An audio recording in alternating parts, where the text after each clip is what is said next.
አርሰናል በቻምፒዮኖቹ ዓለም በአውሮፓ ቻምፒየንስ ሊግ ግማሽ ፍጻሜውን ተቀላቅሏል። አስገራሚ ጨዋታ፣ አስገራሚ ድልድል የነበረበት ነው። በመጨረሻም ወደ ቀጣዩ ዙር ተቀላቅሏል። ከስፖርቲንግ ሊዝበን ጋር ትናንትና ያደረገው ጨዋታ በቀጣይ ደግሞ አትሌቲኮ ማድሪድን ይገጥማል። ሰላም ጤና ይስጥልን ክቡራትና ክቡራን፣ እንደምን አላችሁ? በኢትዮ አርሰናል ቻናል ላይ ትገኛላችሁ። አርሰናልን ጨዋታ በተመለከተ ጥቂት ነጥቦችን እናነሳለን። ስለ ዴክላን ራይስ፣ ስለ ማርቲን ዙቢሜንዲ፣ ስለ አንዳንድ የአርሰናል ተጫዋቾች ሚኬል አርቴታ ከጨዋታው መጠናቀቅ በኋላ ያነሳችሁ ሀሳቦች አሉ። ከዛ ውጪ ደግሞ ዝውውሮችን በስፋት እየነገርናችሁ እንቆያለን። አንድ በጣም አስገራሚ ጉዳይም እየነገርናችሁ እንቆያለን። ያልተሰሙ አዳዲስ መረጃዎችን ይዘናል። ቪዲዮአችንን ላይክ አድርጋችሁ ጀምሩ። ላይክ፣ ሼር፣ ሰብስክራይብ እያደረጋችሁ ቤተሰብነታችሁን አሳዩን። ሀሳብ አስተያየቶቻችሁን ጻፉልን። ትናንትናም እንግዲህ ከእናንተ የመጡልን መልእክቶች አሉ። እነሱንም ወደ እናንተ መለሰን የምናቀርብ ነው የሚሆነው። አርሰናል ትናንትና በጣም አስፈላጊ ድል አስመዝግቧል። በቀጥታ ወደ ጉዳያችን አልፈናል። በኤምሬትስ ስቴዲየም የነበረውን ጨዋታ ወደ ቀጣዩ ዙር ለማለፍ ይከብዷል አይከብዶም፣ እንዴት ያለ ጨዋታ ይሆናል የሚለው ጉዳይ ሲነሳ ነበር በብዙ ተንታኞች። በተለይ በ5 ቀናት ልዩነት የሚደረገው ጨዋታ ትናንትና አንደኛው የስፖርቲንግ ሊዝበን ጨዋታ፣ በሳምንቱ መጨረሻ ደግሞ ከማንቸስተር ሲቲ ጋር የሚከናወነው መርሃ ግብር በጣም ልዩ ትርጉሞች ይኖረውታል በአርሰናል የውድድር ዓመት ላይ የሚለው ነገር ሲነሳ ነበር። አንደኛውን በድል ተወጥቷል። ቀጣይ ደግሞ የሚደረገው ጨዋታ ይጠበቃል። ለዛስ ምን አይነት ምልክቶች አያችሁ? እስቲ ለማንቸስተር ሲቲ ጨዋታ ባለፉት ጨዋታዎች ላይ በሳውዛምፕተን በማንቸስተር ሲቲ ሲሸነፍ፣ አርሰናል በተከታታይ ሽንፈቶችን ሲያስተናግድ፣ በቦርመዝም በኤምሬትስ ሲሸነፍ የታዩ የአቋም መውረዶች ነበሩ። በትናንትና ጨዋታ ላይ ግን ምን የተስተካከለ ነገር ተመልክታችኋል በብቃት ደረጃ የሚለውን ሀሳባችሁን ጻፉልን። በፐርፎርማንስ ዋይዝ በጣም የሚገርም ጨዋታ ነው ልንለው የምንችለው መርሃ ግብር ላይሆን ይችላል፣ ግን በጣም ብዙ የተሻሻሉ ነገሮች ነበሩ። አርሰናል ዋነኛው ነገር ደግሞ ባክ ቱ ባክ በሁለት ተከታታይ ዓመታት በክለቡ ታሪክም ለመጀመሪያ ጊዜ የቻምፒየንስ ሊግ ሰሚፋይናል ላይ መገኘት የቻለበት በጣም ወርዝ የሚያደርግ ትልቅ ማይልስቶን ያሳካበት ነበር። ዋጋ ያለው ቁጥር ነው ብሎ መናገር ይቻላል። ባለፉት 16 ዓመታት አርሰናል በቻምፒየንስ ሊግ ላይ ቶፕ ከሚባሉት የአውሮፓ ክለቦች መካከል ኮንሲደር የሚደረግ ኮንሲስተንትሊ የሚጠራ ቢግ ፓርት ያለው ክለብ አልነበረም። ነገር ግን ባለፉት ጥቂት ዓመታት በዚህ ስቴጅ ላይ በተደጋጋሚ በኳርተር ፋይናል ላይ ደግሞ እየተገኘ ደጋግሞም እያሸነፈ ከዛ በኋላ ሩብ ፍጻሜን ካለፈ በኋላ ደግሞ ባለፉት ዓመታት ላይ ግማሽ ፍጻሜውን በተደጋጋሚ እየተቀላቀለ ተመልክተናል። ለሌሎች ክለቦች ይላል ሚኬል አርቴታ በጣም ቀላል ዴሊ ሚል ነው፣ ሁሉ የሚያሳኩት ቀላሉ ነገር ነው፣ ለኛ ግን እንደዛ አልነበረም በጭራሽ ብሎ ያነሳል። ብዙ ነገሮች እንደተቀየሩ የሚኬል አርቴታ ሀሳብ በደንብ ሊገልጸው የሚችለው ጉዳይ ነውና በቻምፒየንስ ሊግ ካምፔን እንግዲህ ከ2022-23 የውድድር ዘመን ጀምሮ በቻምፒየንስ ሊግ ለምሳሌ በሜዳው አሪፍ ቡድን ከሜዳው ውጭ የሚቸገር ቡድን ነበር የሚኬል አርቴታ ቡድን። ወደ ቻምፒየንስ ሊጉ ከተመለሰ ጊዜ አንስቶ ባየር ሙኒክን የገጠመበት የ2022-23 የኳርተር ፋይናል ሽንፈት የሚታወስ ነው፣ በአሊያንዝ አሬና የደረሰበት ሽንፈት። ከዛ ውጪ 2024-25 ግን ያንን ቀርፎ መጣ። ዘንድሮም 2025-26 አርሰናል እስካሁን በ12 የአውሮፓ ቻምፒየንስ ሊግ ጨዋታዎች ላይ አልተሸነፈም። 2024-25 ላይ ሪያል ማድሪድን በደርሶ መልስ ጥሎ ያለፈበት በጣም የሚገርም አይነት ጊዜ ያሳለፈበት ነውና ዶሚኔት ማድረግ ችሏል በአውሮፓ። ያንን እያሳየ ይገኛል። አሁንም በአውሮፓ ቻምፒየንስ ሊግ ላይ ተገማች ከሚባሉ ቀዳሚ ቡድኖች መካከል አንደኛው አርሰናል እንደሆነ ይታወቃል። አትሌቲኮ ማድሪድን ሰሚፋይናል ላይ ይገጥማል። የዲየጎ ሲሞኒን ቡድን በሊግ ፌዝ ላይ 4-0 አሸንፏል። አሁን ግን ኖክአውት ስቴጅ ዲፈረንት ሜንታሊቲ ዲፈረንት አይነት ኦኬዥን እንደሚሆን ዲፈረንት የተለየ መልክ ያለው ጨዋታ እንደሚሆን መናገር ይቻላል።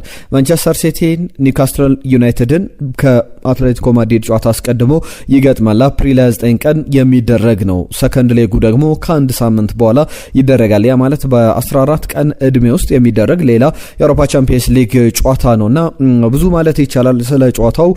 ለአርሰናል ግን በጣም የተሳካ ጨዋታ ነበር። በጨዋታው ላይ 0-0 በሆነ ውጤት ይጠናቀቅ እንጂ ብዙ ማለት ይቻላል ማርቲን ዙቢሜንዲ የጨዋታው ኮከብ ተብሎ ተመርጧል።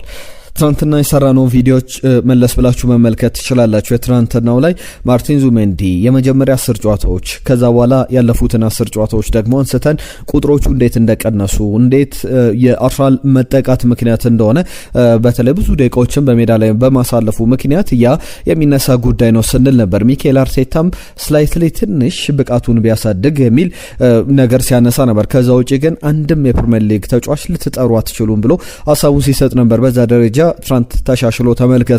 ስለዚህ ዙሜንዲ አንዳንድ ቁጥሮችን አነሳለሁ። ትራንትና የአርሰናል ሜንታሊቲ በሜዳ ላይ ምንም ጥያቄ የሚገባበት ጉዳይ አይደለም።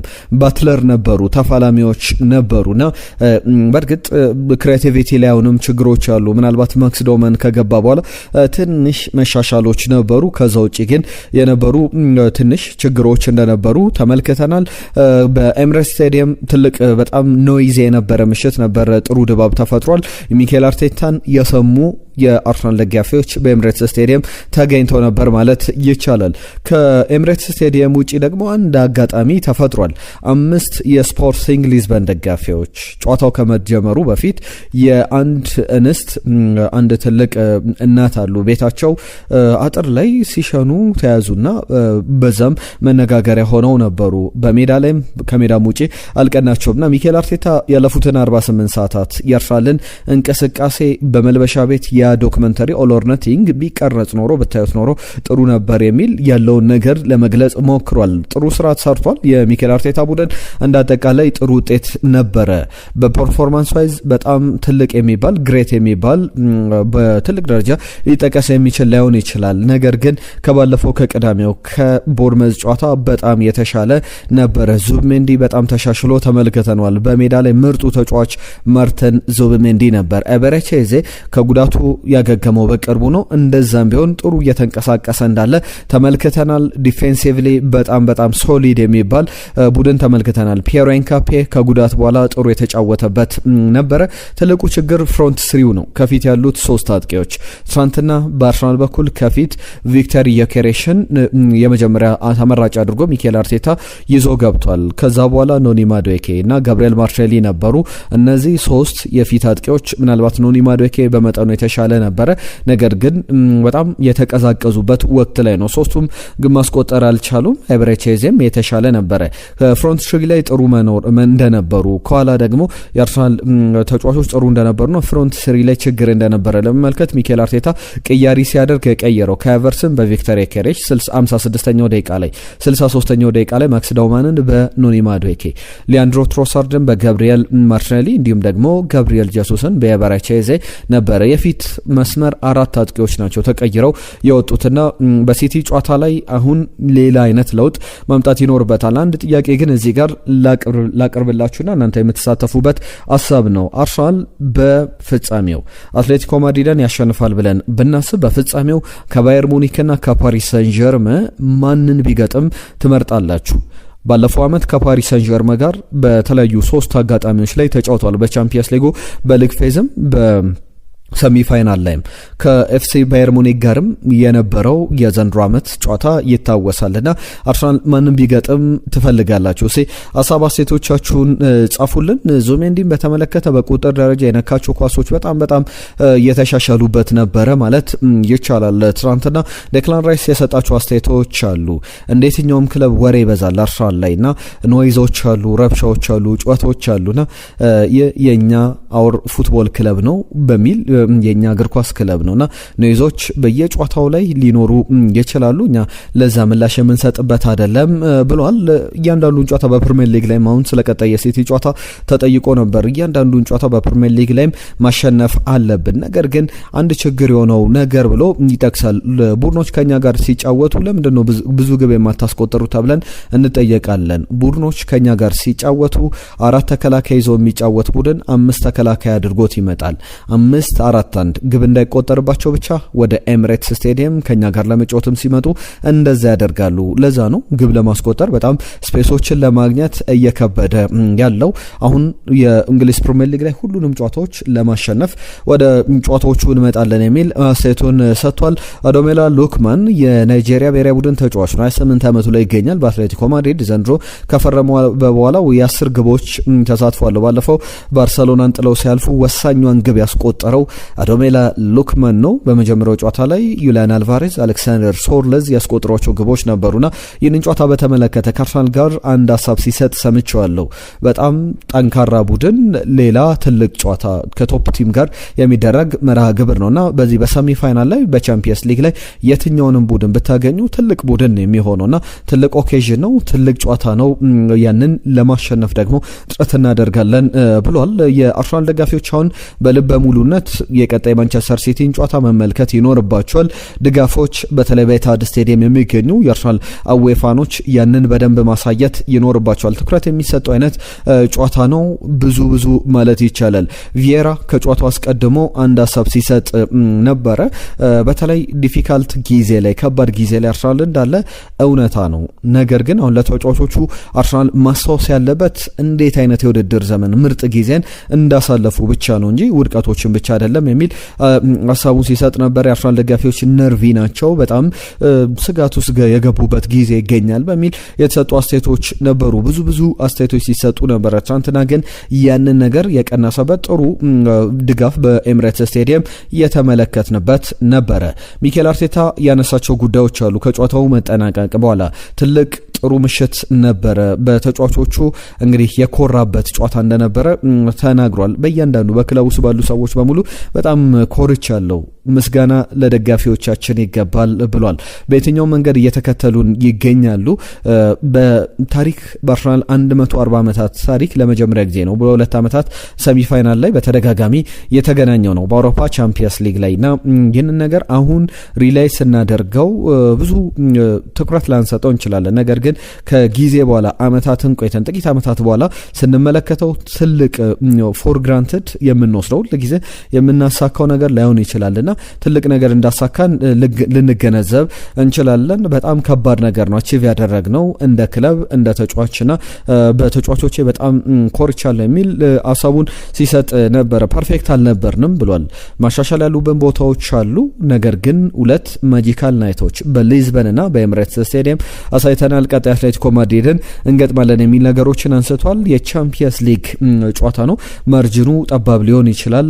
ነገር ግን እያንዳንዱን ዶሚኔት ያደረግንባቸው ሲቹዌሽኖች ነበሩ። ወደ ግብ የቀረብንባቸው በተለይ በሁለተኛው አጋማሽ ምንም አይነት የግብ ዕድል አላስሞከርንም ነበረ። አንድ ከረጅም የእጅ ወራ ውጪና ብዙ ነገሮች የተስተካከሉበት ምሽት ነበረ የሚል ሀሳቡን ሰጥቷል። አትሌቲኮ ማድሪድን በቀጣይ እንገጥማለን። ከአርሰናል ጋር በተያያዘ አትሌቲኮ ማድሪድን የሚገጥመውና በዚህ ጨዋታ ዙሪያ ጥቂት ነጥቦች መነሳት አለባቸው። ምክንያቱም አትሌቲኮ ማድሪድን አርሰናል 4-0 አሸንፎታል ተብሎ የሚታለፍ አይደለም። ለምሳሌ ዲየጎ ሲሞኔ ብዙ ጊዜ በአመቱ ከከበዱን ቡድኖች ብዙ ቲሞችን ገጥመናል፣ ትልቁና ከባዱ ቡድን የነበረው አርሰናል ነው ብሎ ምን አይነት ብልጫ እንደተወሰደበት ያነሳልና አትሌቲኮ ማድሪድን የሚገጥምበት ጨዋታ ግን ለአርሰናል ቀላል ተብሎ የሚታለፍ መርሃ ግብር ብቻ አይደለም። ምክንያቱም ደግሞ ባለፈው አመት ፓሪስ ሰን ጀርመንን በሊግ ፌዝ ላይ አርሰናል አሸንፎ ነበር። በሊግ ፌዝ ላይ ያደረገው ነገር ግን በሰሚ ፋይናል ላይ ፓሪስ ሰን ጀርመንን ጥሎ ማለፍ አልቻለምና ያምነውን የቻምፒየንስ ሊግ የፒኤስጂን ጉዳይ ልብ ማለት ያስፈልጋል። ስለዚህ አሁንም መዘናጋት የሚያስፈልገው ጉዳይ አይደለም። የዝውውር ጉዳዮችን አነሳለሁ። ከዛ አስቀድሜ ባለፈው የስታንፈርድ ብሪጅ የቼልሲና የማንቸስተር ሲቲ ጨዋታ ላይ አንድ ደጋፊ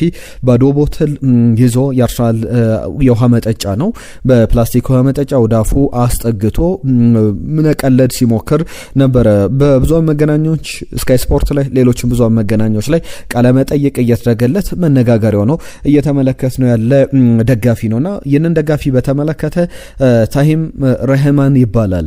የማንቸስተር ሲቲ ደጋፊ ነው። ላለፉት 30 ዓመታት በማንቸስተር ሲቲ የዓመት ትኬት ባለቤት ነው። ልጁም እንደዛ ልጅን ይላል ያያ ብዬ ሰይሜዋለሁ። ያያ ማለት ያያ ቱሬን ለማስታወስ ነው። ያያ ቱሬን በጣም ይወዷልና እንደዚህ በጣም ቫይራል ይወጣል ዓለም ያየዋል ብዬ የጠበቅኩት ቪዲዮ አልነበረም። በዛው ምሽት ላይ ከ900 በላይ መልእክቶች ተልኮልኛል የሚል ሀሳቡን ያነሳል። ታል ረሄማን ይባላልና ቦትሉን ያንን የውሃ መጠጫ የአርሰናል የውሃ መጠጫ ነው ከየት እንዳገኘው ይናገራል። በጣም የሚያስገርም ነው።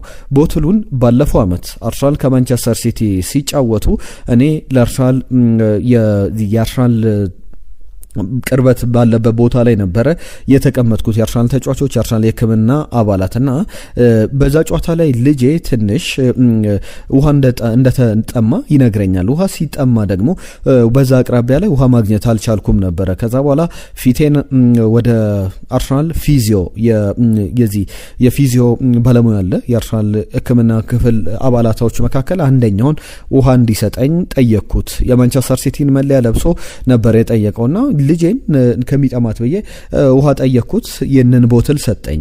ከዛ በኋላ ልጄ ውሃውን ጠጣችው። ቦትሉን ደግሞ ወደ ቤታችን ይዘነው ሄድንና ባለፈው ድንገት ወደ ስታንፈርድ ብሪጅ ሄድ ባዶ ቦትሉን ይዤ ሄድኩና አጋጣሚ ስጠጣ ምስሎች ያዙኝና ብዙ መነጋገሪያ ሆንኩ የሚል አስተያየቱን ሰጥቷል። በጣም የሚያነጋግር ጉዳይ ነው ብሎ መናገር ይቻላል። የዝውውር ጉዳዮችን ላንሳላችሁ። ከዝውውር ዜናዎች ጋር በተያዘ የሚነሱ ነጥቦች አሉ፣ በርከት ያሉ ሀሳቦች። ነገር ግን ትናንትና የእናንተን ግምቶች እስቲ እንመልከት። ኢየሱፍ ሙሐመድ አርሰናል 2-0 ያሸንፋል ብሎ ነበረ። ከዛ በተጨማሪ ሰላም ቤተሰቦች፣ አርሰናል ከዚህ በፊት የምናውቅበት የነበረውን እንቅስቃሴ እንደ ባል ስንወስድለት የነበረውን ከረፍት በኋላ የነበረውን ጨዋታ አጥቶታል ብዬ አስባለሁና እዚህ ነገር ላይ ጋብሪኤል ኤንዜ እጁ አለበት ብላችሁ ታምናላችሁ አይ ብሏል። ጋብሪኤል ኤንዜ ዘንድሮ በአርሰናል ቤት ከባለፉት አመታትም ብዙ ያሻሻለው ነገር አርሰናል መከላከሉ ላይ ነው። ብዙ ትኩረት ሰጥቶ የሚሰራው ጋብሪኤል ኤንዜ የመከላከል አደረጃጀት ላይ አርሰናል ምንድነው ማጠናከር ያለበት የሚለውን ሲሰራ ነበርና ብዙ አድናቆቶች ሲጎርፉለት ነበር። የቀድሞ የማንቸስተር ዩናይትድ፣ የሪያል ማድሪድ፣ የአርጀንቲና ብሔራዊ ቡድን ተጫዋችና በዚህ ጉዳይ ላይ በመከላከል ረገድ ዘንድሮም ለምሳሌ ሰከንድ አፍ ላይ የነበሩ የተሻሉ ጨዋታዎች ነበሩ። ፊኒሸርስ ተብለው ወይም በተቀያሪ ወንበር ላይ ተነስተው ግቦችን የሚያስቆጥሩ በርካታ የአርሰናል ተጫዋቾችን በረጅም ጊዜ ተመልክተናልና ብዙ ማለት ይቻላል። ይህንን ልምዳቸውን ካመጡት ማንም ሊገምታቸው አይችልምና ይህንን ወደዛ ጋርዲዮላ ላይ መተግበር አለባቸው የሚል ተግባራዊ ያደርጎትም ጋርዲዮላ እየተመለከትን ነው ብሏል። በእርግጥም አርሰናልና ማንቸስተር ሲቲ ልዩነታቸው የነበረው አርሰናል በሰከንድ አፍ ላይ ብዙ ነገሮችን ለውጦችን ያመጣል። መጀመሪያ ደቂቃዎች ላይ ግብ ካላስቆጠረ ሰከንድ አፍ ላይ ግብ አስቆጥሮ ይጨርስ ነበር። ማንቸስተር ሲቲ የውድድር አመቱ ትልቁ ችግር የነበረው የመጀመሪያው 45 ላይ ግቦችን ያስቆጥራል። ሰከንድ አፍ ላይ ግን 2 ግቦችን 3 ግቦችን ተቆጥሮበት ወይ ሲሸነፍ ወይ ባቻ ውጤት ሲያጠናቅቅ ነጥብ ሲጥል በፕሪሚየር ሊግ ላይ በተደጋጋሚ ተመልክተናል። በጣም ጥሩ ሀሳብ ነው ሙልጌታ ያለው ያነሳው። ከልብ እናመሰግናለን። በረከት ዳኛው ሰላም በቅድሚያ ለምታደርሱ መረጃ አመሰግናለሁ ብሎናል። እኛም ከልብ እናመሰግናለን። የሀገር ውስጥ አዳዲስ ነገሮች ሲኖሩ ብታሳውቁን ብሎናል። አርሰናል 3-1 በሆነ ውጤት ያሸንፋል ብሎ ግምቱን ልኮልን ነበረ። ጋሻው አርሰናል 2-0 ያሸንፋል የሚል ግምት ነበረው። ሙክታር ኡስማን አርሰናል በተቀያሪ የተሻለ ነው በማንቸስተር ሲቲ ጨዋታ ላይ እያጠቃ ቢጫወት የተሻለ ነው የሚል መልእክቱን ጽፎልናል። ሙክታር ኡስማን ከልብ እናመሰግናለን። አየነው ሙሉዓለም የተለየ ነገር ዛሬ አላገኘውበትም ብሏል። በተለይ ትናንትና ትኩረት ማድረግ የፈለግነው ዝውውሮች ላይ አይደሉም። ዛሬ በስፋት ብዙ ዝውውሮችን እንነግራችኋለን። ነገር ግን ትናንትና የበለጠ ጨዋታው ላይ ወሳኝነቱን ለማጉላት ትኩረት አድርገን የሰራነው ቪዲዮ ነበረ። ስንታየው አርሰናል 2-0 ያሸንፋል፣ ተደጋጋሚ ቶፊቅ ኤኬሬሽ 3-1 በሆነ ውጤት አርሰናል ያሸንፋል ብሎ ነበረ። ሙሉ ቀን 2-1 ይጠናቀቃል ፓማባይም የጻፈልን መልእክት ነበር። ሁላችሁንም ከልብ እናመሰግናለን ስለምትጽፉልን ሀሳብ፣ ስለምትልኩልን ሀሳቦች በሙሉ ሁላችሁንም ከልብ እናመሰግናለን። አሁን ዝውውሮችን የተመለከቱ ጥቂት ነጥቦችን ላንሳ። አንቶኒ ጎርደንን በተመለከተ ባየር ሙኒክን የተጫዋቹ ፈላጊ ነው በሚል ስሞችን ስናነሳ ነበረ። ከሰሞኑ አንዳንድ ስሞች አንቶኒ ጎርደንን በአንዳንድ ብዙሃን መገናኞች ስሙን ሲያነሱና ወደ ባየር ሙኒክ በጣም በተለይ አርሰናልና ባየር ሙኒክ እኩል ቢደራደሩ ከዚህ በፊትም አንዳንድ አድማጮች ስትጽፉልን ነበር ከኒውካስል ዩናይትድ አርሰናል ተጫዋች ማግኘት ማስፈረም ይከብደዋል ብላችሁ። ፋብሪዚዮ ሮማኖ ይዞት የወጣው ዘገባ አለ። ለአርሰናል ሲሆን ዋጋው ከፍ የሚል አንቶኒ ጎርደን፣ ለባየር ሙኒክ ሲሆን እስከ 60 ሚሊዮን ዩሮ ይሸጣል የሚባለው አንቶኒ ጎርደን በጣም ብዙ እያስባለ ይገኛል። ነገር ግን እንደኔ አንቶኒ ጎርደን ወደ ባየር ሙኒክ አርሰናልን ጥሎ ይሄዳል ማለት በጣም ከባድ ነው። ምክንያቱም በባየር ሙኒክ አሁን ቢሄድ ማን ነው ተቀያሪ ወንበር ላይ የሚያስቀምጠው? ሉዊስ ዲያዝ ነው ዘንድሮ በቀይ መስመር ቦታ ላይ እንዲሁም ደግሞ በግራ መስመር ቦታ ላይ ያሉ ፍላንክ ላይ የሚጫወቱ ተጫዋቾች በጣም አስገራሚ ብቃት ላይ ይገኛሉ። ማይክል ኦሊሴ ነው ትናንትና በሪያል ማድሪድ ጨዋታ ላይ ያስቆጠራት ግብ፣ ሉዊስ ዲያዝ ያስቆጠራት ግብ የጨዋታው ኮከብም ተብሎ ተመርጧል ማይክል ኦሊሴ። እነዚህ ተጫዋቾች ባሉበት መልበሻ ቤት ውስጥ ባየር ሙኒክም ያንን ትልቅ ገንዘብ ከፍሎ ያስፈርመዋል ማለት ከባድ ነውና ምናልባት አንቶኒ ጎርደን በሊጉ ላይ የሚቆይ ወደ አርሰናል የሚመጣ ይመስላልና ፋብሪዚዮ ሮማኖ አሁንም አንዳንድ ዘገባዎችን ይዞ ወጥቶ ተመልክቻለሁ። ጣሊያናዊው ጋዜጠኛ ኒውካስል ዩናይትድ እንግዲህ አንድ ተጫዋች መሸጥ አለበት። የ25 ዓመቱ አንቶኒ ጎርደን ደግሞ በብዙ ክለቦች ይፈለጋል። ከዛ በተጨማሪም የዚህ ባላንስ ሺቱን ለማስተካከል በኒውካስል ዩናይትድ በኩል ሊሸጡ ከሚችሉ ተጫዋቾች መካከል አንደኛው ነውና በእኔ መረጃ መሰረት ይላል ብዙ ፖሲቢሊቲዎች አሉት ኒውካስል ዩናይትድ አንድ ትልቅ ስታርን የመሸጥ ከነዚህ ተጫዋቾች መካከል ሳንድሮ ቶናሊ ሊሆን ይችላል፣ ብሩኖ ጉማሬዥ ሊሆን ይችላል፣ ወይም ደግሞ አንቶኒ ጎርደን እና እነዚህን ተጫዋቾች አንዳቸውን የሚሸጥ ይመስለኛል። ከነዚህ ተጫዋቾች መካከል ደግሞ አንቶኒ ጎርደን ወደ አርሰናል የመሄድ እድል አለው የሚል ዘገባን ይዞቷል። እስከ 70 ሚሊዮን ዩሮ የሚገመት አይነት ተጫዋች እንደሆነ ይታወቃል። የአንቶኒ ጎርደን ጉዳይ በዚህ ካነሳ ነው ሌሎችም ሀሳቦች ይነሳሉ። አንደኛው የኖዋ ሳዲቄ ጉዳይ ነው። ኖዋ ሳዲቄ ማለት በሰንደርላንድ ከግራኒት ጃካ ጋር ግራኒት ጃካን እያጣመረ በጣም ድንቅ ጊዜን አሳልፏል። ዘንድሮ ወደ አፍሪካ ዋንጫ ሄዶ ዲሞክራቲክ ሪፐብሊክ ኦፍ ኮንጎን ወክሎ ነበር። 21 ዓመቱ ላይ ይገኛል። በፕሪሚየር ሊግ ላይ ዘንድሮ ወደ ፕሪሚየር ሊግ መጣ። በዘንድሮም የሚገርም ብቃትን እያሳየ በብዙ ክለቦች እየተፈለገ ይገኛል። ቲም ቶክ ይዞት የወጣው ዘገባ እንደሚያሳየው ከሆነ ኖዋ ሳዲቂ በማንቸስተር ዩናይትድ፣ በአርሰናል፣ በቶትናም፣ በኤቨርተን፣ በቼልሲ ይፈለጋል። አርሰናልም ከነዚህ ፈላጊ ክለቦች መካከል አንዱ ነው ተብሏል። ሰንደርላንድ ግን ተጫዋቹን የመሸጥ ምንም አይነት ፍላጎት የለውም። በተለይ የሎንግ ተርም እቅዳቸው አንደኛው አካል ነው ተብሎ ይታሰባል። ምን ያክል ገንዘብ ሊያስወጡ ይችላል የሚለው እስካሁን በብዛው መገናኛዎች ተመን የወጣለት ተጫዋች አይደለም። ነገር ግን ብዙ እየተባለበት ይገኛል። ኖዋ ሳዲቅን ለማስፈረም አርሰናል ገበያው ላይ ገብቷል። ዘንድሮ 27 የፕሪሚየር ሊግ ጨዋታዎችን አድርጓል። አፍሪካ ዋንጫ አልፈውታል። ነገር ግን ከአፍሪካ ዋንጫ ውጪ አብዛኞቹን ጨዋታዎች አድርጓል። ጉዳት የሚያጠቃው ተጫዋች አይደለም። በእድሜ 21 ነው። ገና ወጣት ጥሩ ጉልበት ላይ ያለ ፍምሳት ላይ ያለ ተጫዋች ነው ማለት ይቻላል። በጥሩ ብቃት ፋየር ላይ ያለ ጥሩ ብቃት ላይ የሚገኝ ተጫዋች ነውና የ21 ዓመቱን ዴሞክራቲክ ሪፐብሊክ ኦፍ ኮንጎን ተጫዋች ባለሙያ ዋንጫው ላይም እንመለከቷለን። ብዙ ሀሳቦች እየተሰጡበት ያለ ጉዳይ ነው። የመጨረሻ አንድ ዝውውር ላንሳ። የኤቫን ፍሬሰንዳ ጉዳይ ነው። የስፓኒሽ ተከላካይ ብዙ እየተባለበት ይገኛል። በስፖርቲንግ ሊዝበን በአርሰናል ጨዋታ ላይም እንግዲህ እድሉ ካላችሁ በደንብ ተመልክታችሁታል ብዬ አስባለሁ። ይህ ተጫዋች በብዙ ክለቦች ከሚፈለጉ ተጫዋቾች መካከል አንደኛው እንደሆነ ይታወቃል። በባለፈው ጨዋታ ላይ የተመለከትነው ተጫዋች ነው። የመጀመሪያው የስፖርቲንግ ሊዝበንና የአርሰናል ጨዋታ ላይ ኤቫን ፍሬሰንዳን ተመልክተናልና ይህ ተጫዋች ጥሩ አቅም ላይ ያለ ተጫዋች በዚህ ደረጃ 21 ዓመቱ ላይ የሚገኝ ስፓኒያርድ ነው። ይህንን ተጫዋች ለማስፈረም አርሰናል ሲሪየስ የሆነ ፍላጎት አለው። ራይት ባክ ቦታ ላይ የሚጫወት በተለያዩ የስፔን ክለቦችም ክሎዝሊ እየተመለከቱት ያለው ለማስፈረም የሚፈልጉት አይነት ተጫዋች ነው። በአርሰናልም በጣም ተፈላጊ ከሚባሉ ተጫዋቾች መካከል አንዱ መሆኑን ተመልክተናል። ሁሉም እነዚህን ጉዳዮች አነሳን ከአርሰናል ጋር በተያያዘ። ክቡራትና ክቡራን አብራችሁን ስለነበራችሁ ከልብ እናመሰግናለን። በርከት ያሉ ጉዳዮችን ነገርናችሁ። ነገ በአዳዲስ ጉዳዮች እንመለሳለን። የሳምንቱን መጨረሻ እንዲሁም ያልተሰሙ አዳዲስ ጉዳዮችን እንነግራችኋለን። ይህም ቪዲዮ ግን ላይክ አድርጉ፣ ሼር አድርጉ፣ ሰብስክራይብ አድርጉ። የኢትዮ አርሰናል ቻናል ቤተሰብ ይሁኑ። የአርሰናልን ጉዳዮች ብቻ ነው የምናነሳውና ቤተሰብነታችሁን አሳዩን። የዛሬን እዚህ ላይ አጠናቀቅን። ጤና ይስጥልን።